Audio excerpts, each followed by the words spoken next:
El sol se estaba deslizando detrás de las cúpulas blancas de Casablanca, lanzando largas sombras sobre las estrechas calles del barrio francés.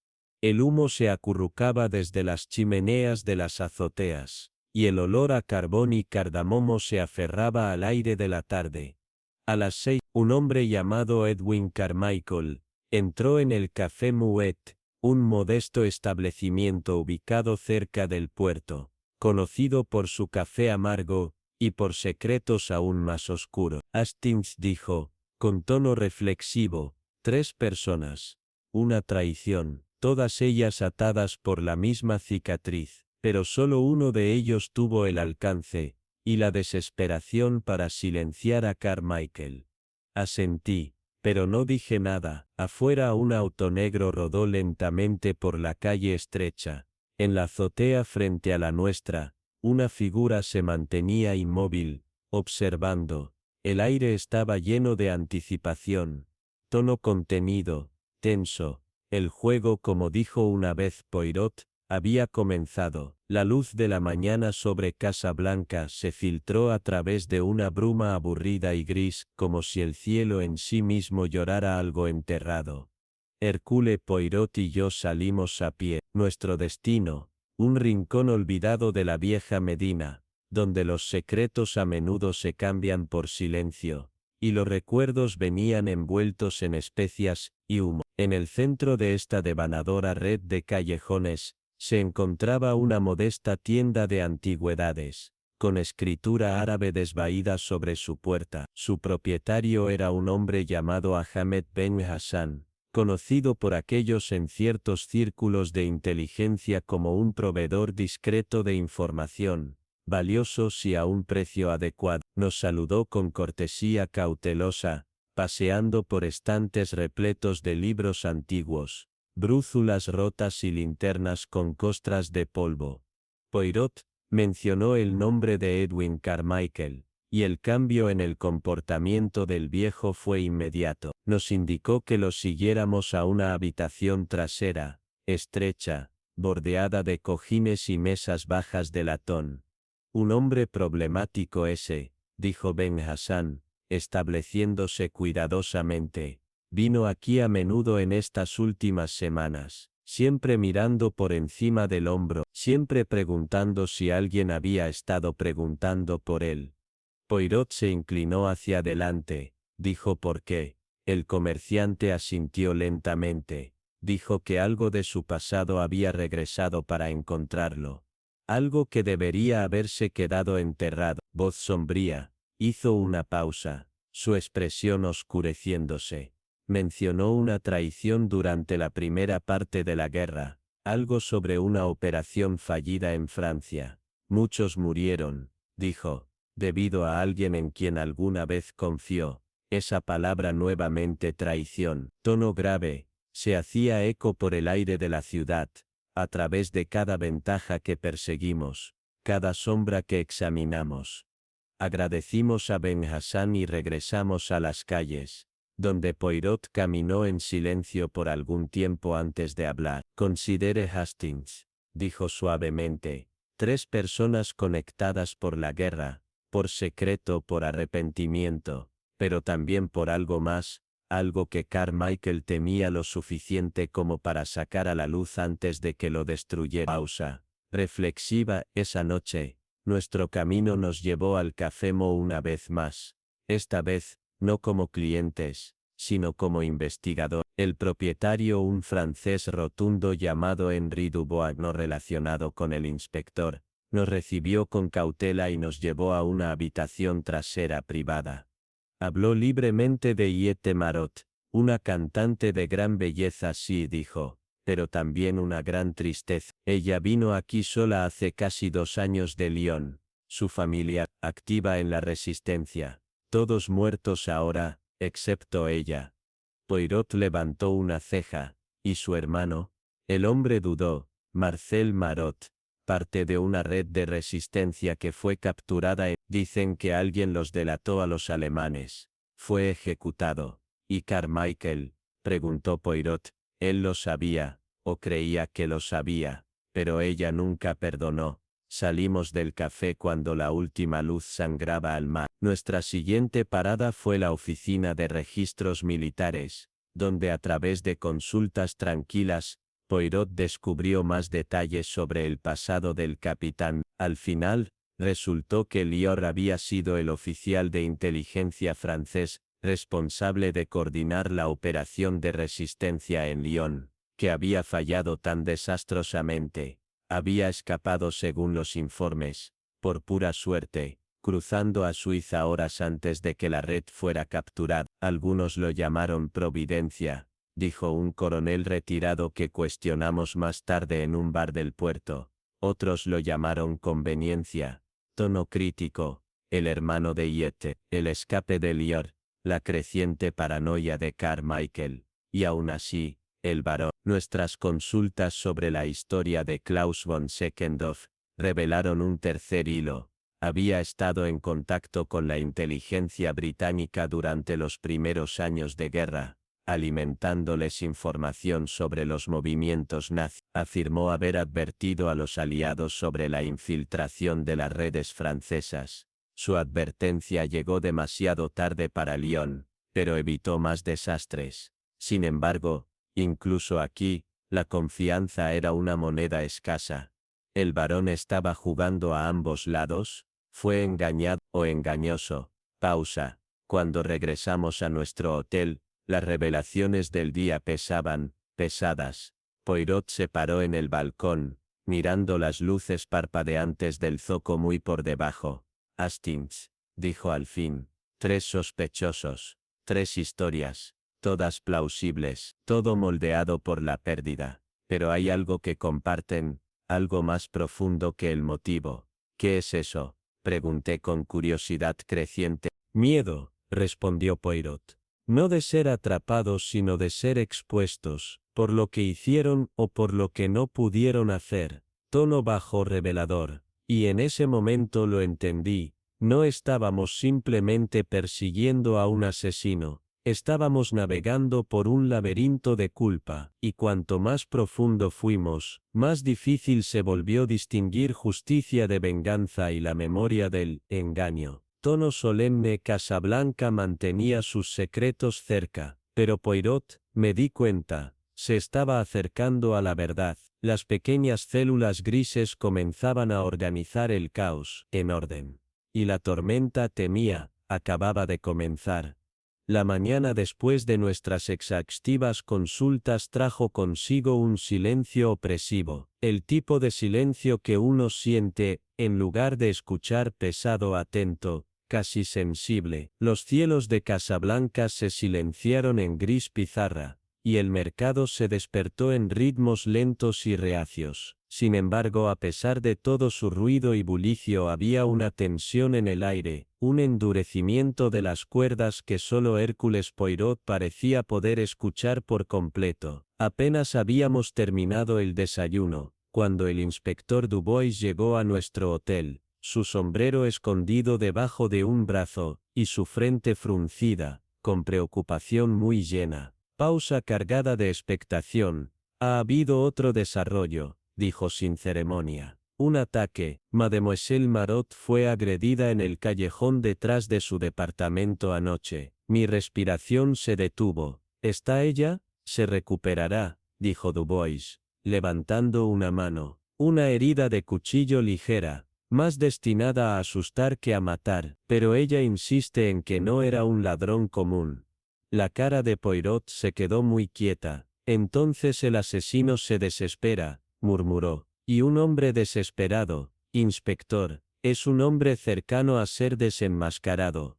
Visitamos el apartamento de Yette justo antes del mediodía, una pequeña vivienda en el segundo piso, modesta y modestamente amueblada, sobre una tienda desastre en el barrio francés. Claramente había sido saqueada, los cajones abiertos, el armario vaciado. Cartas, dispersas, pero extrañamente nada de valor parecía haberse tomado. Ella dice que el atacante vino por detrás, explicó Dubois, mientras recorríamos el callejón estrecho donde ocurrió la emboscada. Ella gritó, y los vecinos intervinieron antes de que él pudiera terminar lo que pretendía. Pero ella vio lo suficiente. Un hombre bien vestido, llevaba una fragancia que ella describió como bergamota. No es un aroma que uno espere de los delincuentes callejeros. Fue entonces cuando Poirot se detuvo junto a la pared de ladrillo en bruto en la esquina del callejón. Una uña sobresaliente, oxidada pero afilada, había atrapado un fragmento de tela. Poirot lo liberó suavemente y lo sostuvo a la luz de la mañana.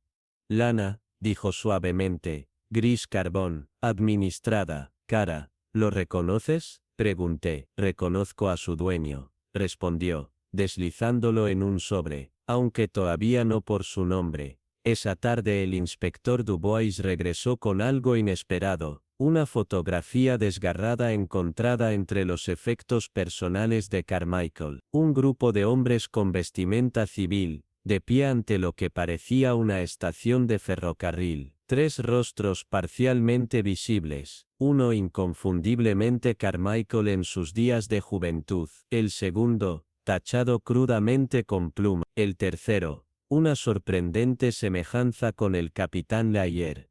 Poirot la sostuvo. El lápiz descolorido en la parte posterior decía, Estación de Lyon, octubre de 1940 antes del desastre. El hombre en el centro fue eliminado deliberadamente, murmuró Poirot. La mano que oscurece la identidad es siempre la mano que la teme. Hubo más. Un telegrama finalmente llegado de Londres, enviado al hotel de Carmichael 2 días demasiado tarde. Leía crípticamente, paquete entregado, identidad confirmada por el resto. Espere desarrollos lo antes posible. Volucicea, fruncí el ceño. Winston Churchill. Poirot sacudió la cabeza. No, no es el primer ministro, quizás alguien que comparte esas iniciales, o tal vez un alias, pero lo más importante, identidad confirmada por el resto. Una frase reveladora, una señal de que alguien estaba mirando, o esperando.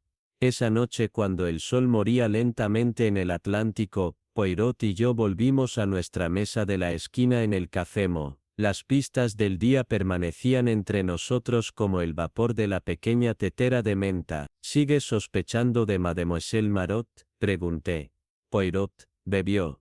Luego dejó su vaso suavemente. Ella tiene motivos, sí, dijo. La traición de su hermano, su encuentro con Carmichael, pero su ataque anoche no fue un intento de acabar con su vida, fue una actuación, un mensaje. La herida fue superficial, destinada a mostrarla como víctima, no a silenciarla sino a desacreditar su testimonio. Entonces, ¿quién, el verdadero asesino?, dijo Poirot, se esconde detrás de capas políticas, emocionales, psicológicas, alguien con acceso, alguien que observa la investigación desde dentro. Se volvió hacia mí con una mirada que conocía demasiado bien. Sus pequeñas células grises estaban cerca de una conclusión. Hastings, dijo con calma, he solicitado al inspector Dubois que organice una reunión final, una que incluirá a todos nuestros sospechosos.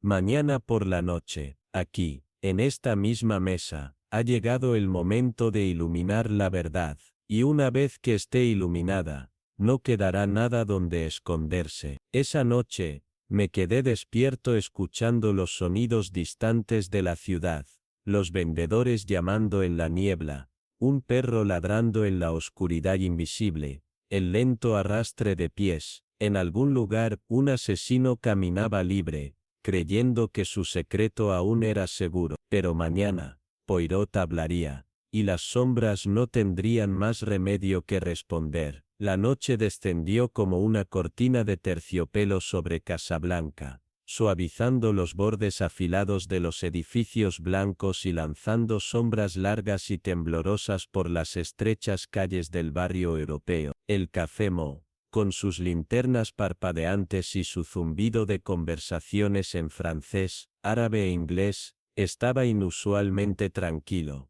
Incluso el bullicio habitual de jazz que salía del gramófono parecía moderado, como si las paredes mismas contuvieran la respiración. En nuestra mesa de esquina habitual, debajo del ventilador de techo oxidado, Hercule Poirot se sentó con los dedos suavemente entrelazados, su mirada distante, pero muy consciente de cada movimiento a su alrededor. Me senté a su lado, tenso de anticipación. Frente a nosotros, el inspector Dubais ajustó su collar, mirando su cuaderno, aunque apenas lo necesitaba esta noche. Sabía, como nosotros, que algo final estaba a punto de desarrollarse. Precisamente a las 7 Mademoiselle Viate Marot, compuesta pero pálida, su chal tirado firmemente sobre los hombros. El capitán Bernard Diair, rígido en postura, sus ojos ilegibles, pero sombreados por la fatiga, y una silla vacía entre ellos,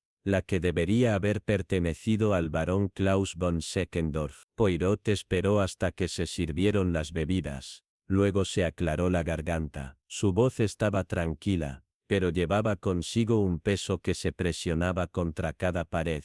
Mesdames et messieurs, comenzó, estamos reunidos aquí no por casualidad, sino por consecuencia. Hace 3 noches Edwin Carmichael se sentó en esta misma mesa, temía por su vida. Horas después, estaba muerto. Esta noche descubrimos por qué y por quién. Permitió que una pausa se asentara, sus ojos barriendo la mesa. El asesinato de Edwin Carmichael, a primera vista parecía un acto de venganza. Un hombre con cicatrices de guerra, atormentado por una traición, atacado antes de que su conciencia pudiera desahogarse. Nuestros sospechosos, cada uno de ustedes, tuvo causa. Mademoiselle Marot, cuyo hermano Marcel estaba entre los luchadores de la resistencia ejecutados tras aquella infame operación. Una operación que crece más opaca con cada recuento. Los dedos de Yate temblaron ligeramente mientras alcanzaba su vaso. El capitán Diar permaneció inexpresivo.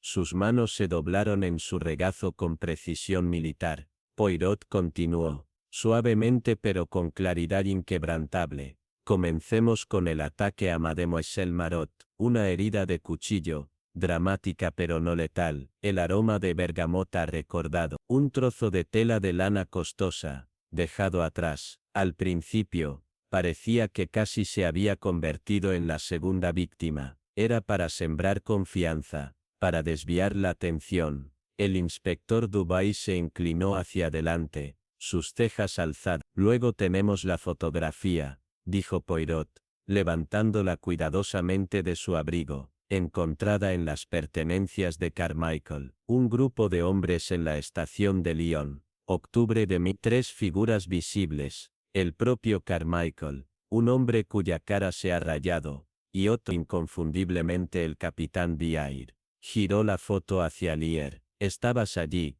capitán. Más que un enlace, más que un contacto. Fuiste el arquitecto de la traición. Los labios de Lier se separaron, pero no dijo nada. Poirot siguió adelante. Cuando Carmichael descubrió su traición, amenazó con exponerlo. Sabía que había escrito una confesión. Esa noche, usó sus credenciales para obtener acceso a su habitación. Buscó la carta, no pudo encontrarla, y cuando Carmichael se resistió, cuando trató de evitar que se fuera, le disparó con su propia arma. Luego la colocó cerca de su mano para escenificar un suicidio. Pero la habitación, comencé, no estaba realmente bloqueada. Interrumpió Poirot suavemente. La ventana se abría sobre un balcón, la silla volcada. El silencio colgó por un momento, como una cuchilla de guillotina. Luego Liar exhaló, lentamente. No puedes probar nada de esto.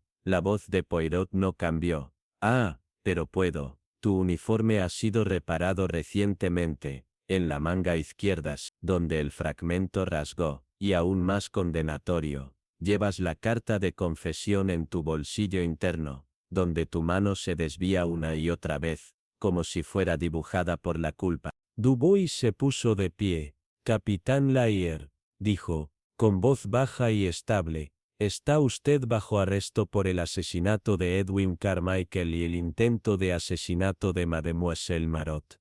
El capitán se levantó sin protestar. Su rostro era una máscara de orgullo desmoronada. No entienden, murmuró, con la voz rota. Pensamos que podríamos controlarlo. Los alemanes prometieron protección. Nunca tuve la intención de que murieran. Tuviste la intención de salvarte, dijo Poirot con frialdad.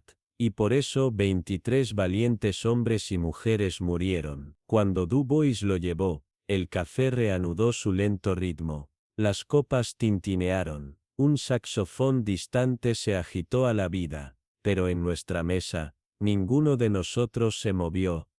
Iete Marot lloró en silencio, su mano presionó sus labios, lágrimas por su hermano, por ella misma, por lo que pudo haber sido. Poirot alcanzó su servilleta y secó suavemente un lugar de condensación desde la mesa.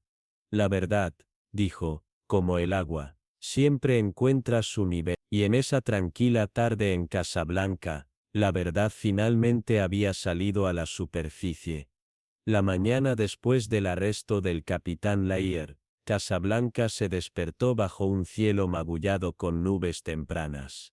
El aroma de la lluvia se desplazó débilmente a través del aire del mar, sin embargo la ciudad se movió con su ritmo habitual, vendedores de frutas llamando bajo los toldos, tranvías chillando sobre rieles desgastados, las grúas del puerto inclinándose como garzas de acero sobre cajas marcadas con urgencia de guerra. Pero dentro de nuestra habitación tranquila en el Hotel Excelsior, el estado de ánimo no era de triunfo. Poirot se paró cerca de la ventana, con las manos detrás de su espalda, observando cómo las gaviotas rodeaban el puerto. Se ha hecho justicia, dije, con inseguridad, aunque sabía, incluso mientras hablaba, que no era suficiente. Poirot se volvió, su mirada reflexiva pero sombría. Sí, mon ami, justicia de un tipo, pero la justicia, ya ve, rara vez es un asunto limpio, no borra el dolor, simplemente lo equilibra. En las horas que siguieron al arresto, el inspector Dubois había trabajado rápidamente.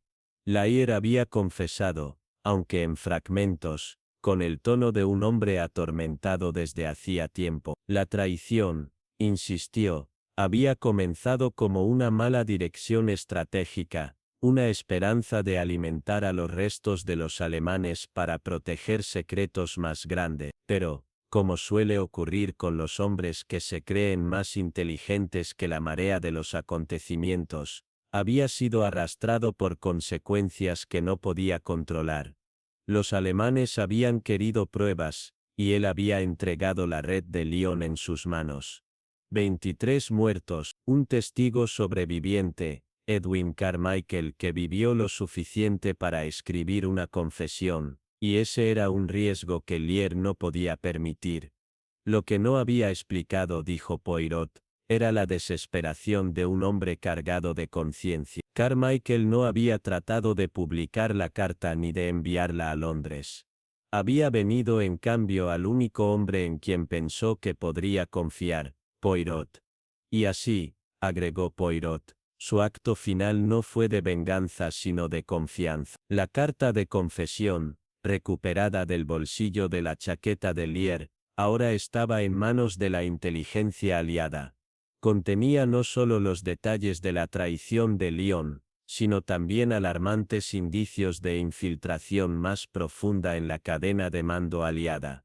Nombres no confirmados, patrones no probados, pero lo suficiente como para sacudir la confianza de los estrategas militares en Argel y Londres. ¿Cree que los otros nombres que mencionó son reales?, pregunté. Poirot dio un pequeño asentimiento. Oui, algunos pueden ser fantasmas, otros aún pueden operar en la sombra. Pero Carmichael vio algo. La pregunta ahora es, ¿quién más lo vio con él?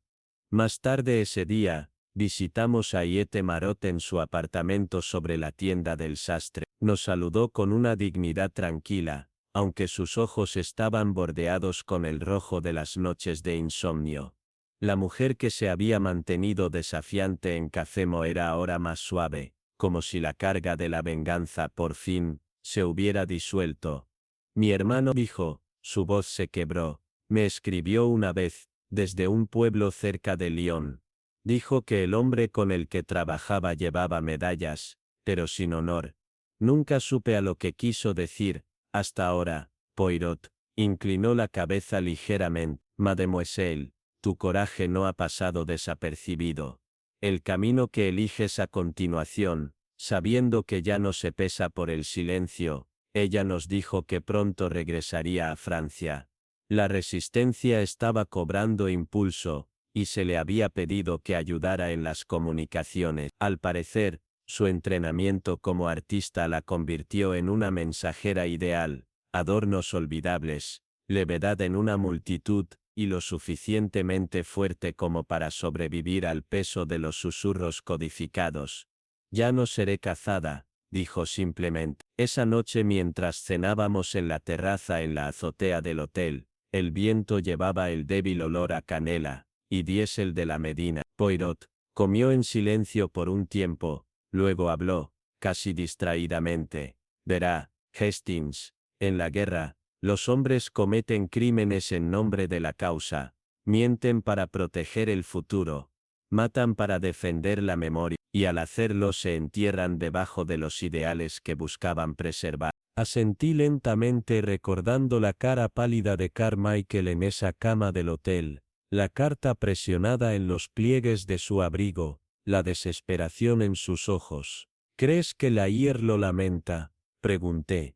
Poirot levantó su vaso, observando las luces de la ciudad parpadear. Se arrepiente de la consecuencia, no del acto, y eso, mon ami, es lo que separa el remordimiento de la redención. Más allá de nosotros, el sonido de la ciudad se endureció hasta la noche. El ruido de los cascos distantes, la débil risa de los comerciantes, y en algún lugar, el zumbido estático de una radio militar, crepitando secretos en el aire del desierto. La justicia había visitado Casablanca, pero su sombra permanecería, mucho después de que nos fuimos. La mañana siguiente llegó bajo un cielo nublado, la luz dorada marroquí empañada por una película de nubes bajas que arrojaban sombras largas y cansadas sobre las calles de Casablanca. Sin embargo, dentro del Hotel Excelsior, la intensidad tranquila permanecía. Los eventos de la semana pasada habían agitado algo profundo,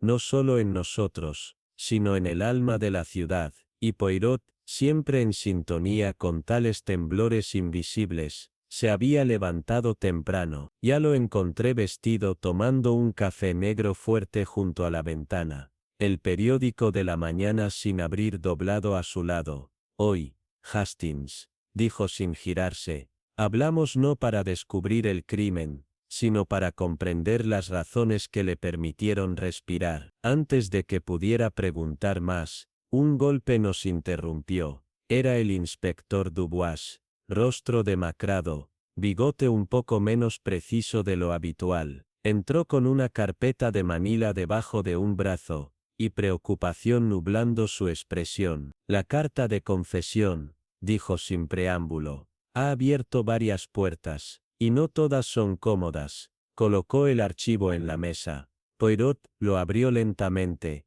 revelando una lista de nombres, funcionarios, empleados, operativos de bajo nivel, todos mencionados por Carmichael como presuntos colaboradores o informantes. La mayoría se había asumido leal. Uno incluso estaba asignado a la estación de comando aliado en Argel. No son acusaciones, aclaró Dubois, solo sombras emitidas por un hombre incómodo. Pero en momentos como estos, las sombras son suficientes. Poirot leyó los nombres en silencio, asintiendo de vez en cuando. Verá, mon ami, dijo suavemente, el verdadero legado de una traición no es solo las vidas que termina, sino la confianza que envenena. Pero había más. Dubois le entregó a Poirot un telegrama. Había llegado esa mañana desde Gibraltar, de nada menos que el barón von Seckendorff. Está a salvo, explicó Dubois,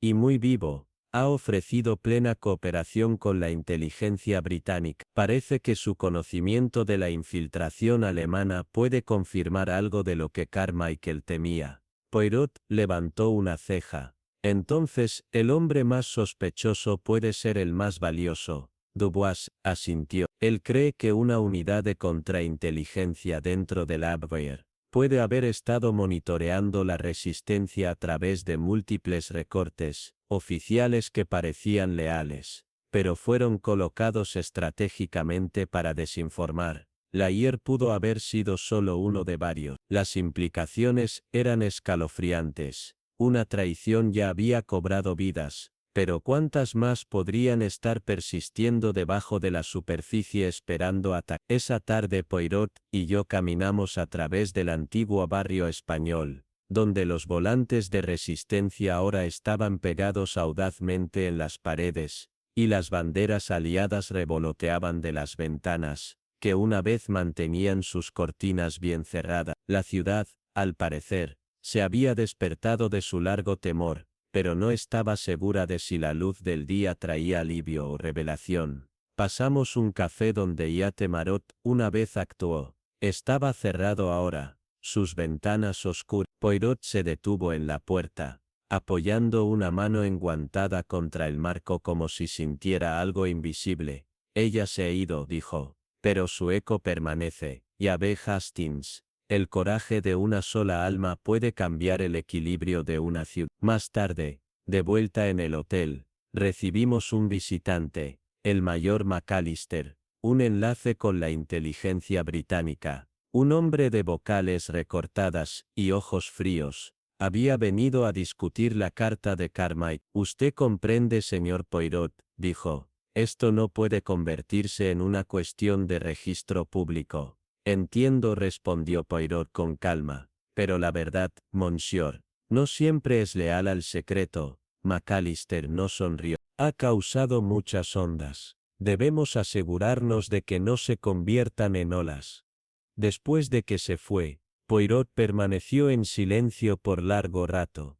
Luego finalmente habló. Hay hombres, dijo, que no temen la verdad no porque sea un arma, sino porque es un espejo, y los espejos, Hastings, muestran no solo nuestras victorias, sino también nuestros compromisos.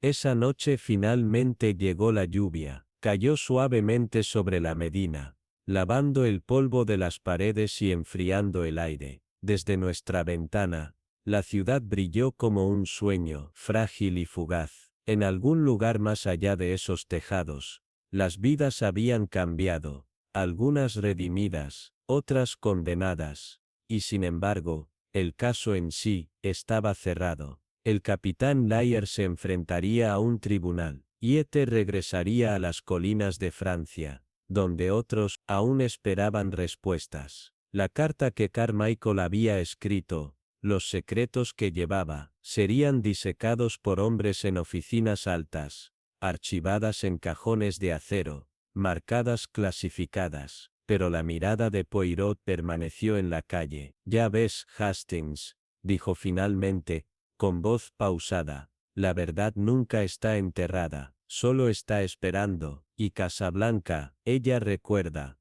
la lluvia se había detenido por la mañana, pero quedaba un fuerte silencio sobre Casablanca. El Hotel Excelsior, una vez vivo con pasos tranquilos y conversaciones encubiertas, ahora se sentía suspendido en un momento de quietud. Poirot se había mantenido en su habitación, sentado junto a la ventana, revisando nuestro caso con una calma meticulosa. Ante él, fragmentos. La foto desgarrada de Carmichael, un telegrama, una astilla de tela gris, toda evidencia de un crimen que se sentía más grande que el hombre que había apretado el gatillo. No creo que termine con Layer, dijo sin girar. Hay otra mano, la que nunca disparó el arma, pero escribió el guión. El nuevo telegrama provenía de Argel. Un oficial confirmaba lo que Carmichael había temido. La inteligencia aliada no había sido comprometida por un traidor solitario, sino por hombres en posiciones demasiado altas para nombrar. Layer era solo un peón, su traición, permitida, protegida, y enterrada en silencio. Más tarde ese día, regresamos al sub. La ciudad estaba respirando de nuevo, pero solo. Justo, allí vimos a Yete Marot. Su velo de luto reemplazado por una bufanda simple, ya no se estaba escondiendo. Me voy a Lyon mañana, nos dijo con serenidad. Todavía necesitan voces allí, voces que recuerdan. Poirot sonrió suavemente. Y la tuya, mademoiselle, llevará lejos. Esa noche Poirot se sentó inmóvil. ¿Recuerdas al niño que entregó el último telegrama de Carmichael? Preguntó. No era un corredor de telégrafo. Encontramos al niño, un huérfano judío, pagado por un inglés sin nombre con una coge. La descripción coincidía con alguien que habíamos vislumbrado una vez en el consulado británico, sin nombre, sin rango, solo silencio. De vuelta en el hotel, un paquete esperaba a Poirot.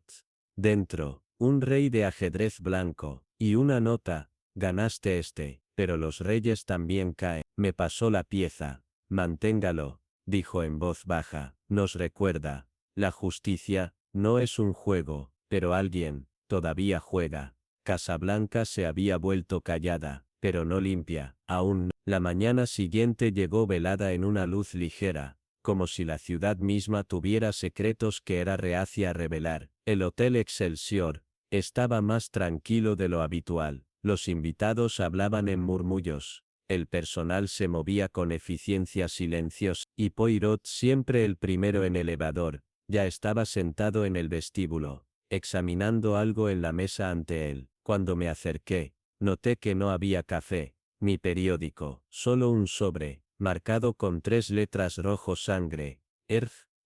Sin una palabra me pasó la nota. Era corta, sin firmar, pero pesada con implicación. El juego es más antiguo que cualquiera de nosotros. Monsieur Poirot.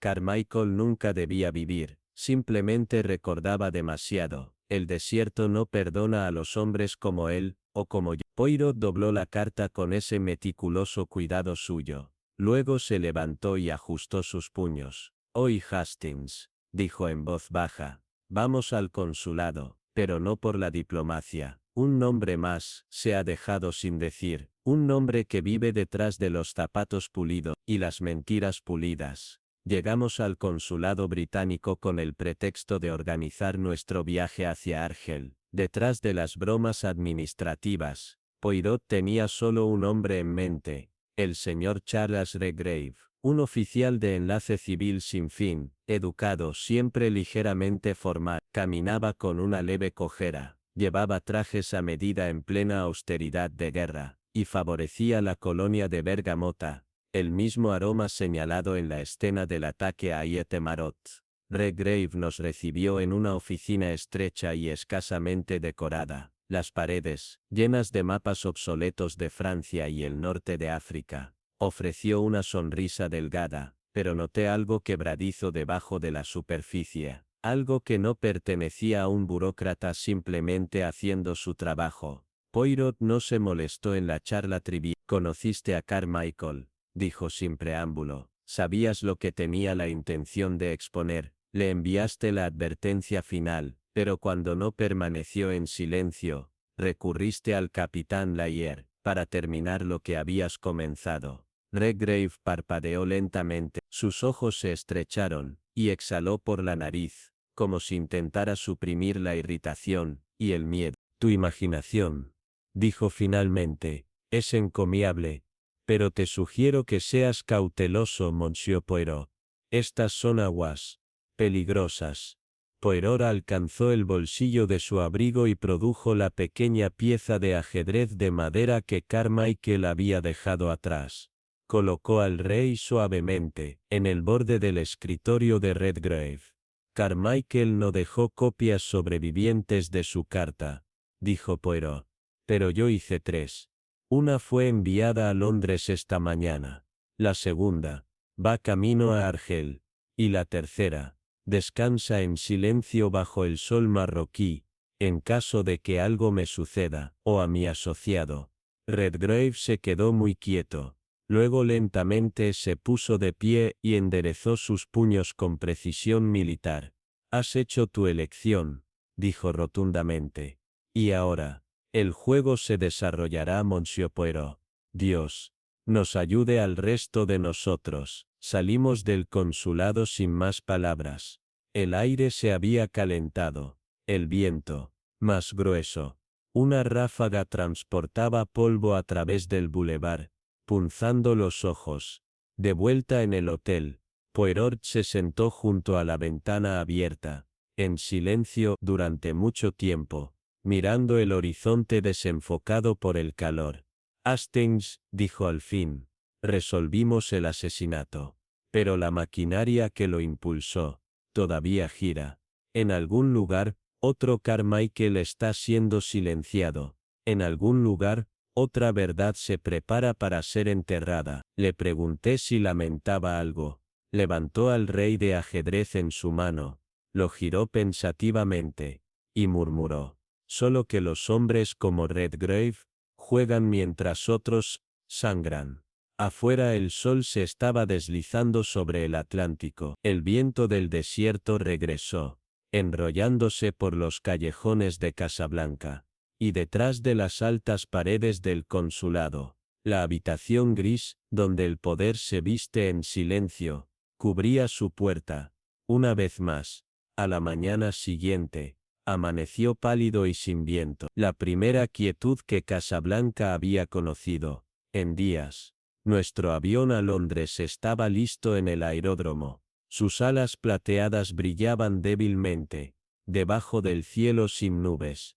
Los vientos del desierto, una vez inquietos con secretos, finalmente, se habían callado. Aunque Poirot, sentado a mi lado en la sala de salida, parecía perdido en un mundo de tranquilo reflejo, los eventos de la semana pasada habían dejado su huella, no solo en las revistas que había llenado cada noche, sino en las cuidadosas líneas de pensamiento dibujadas en la frente de Poirot.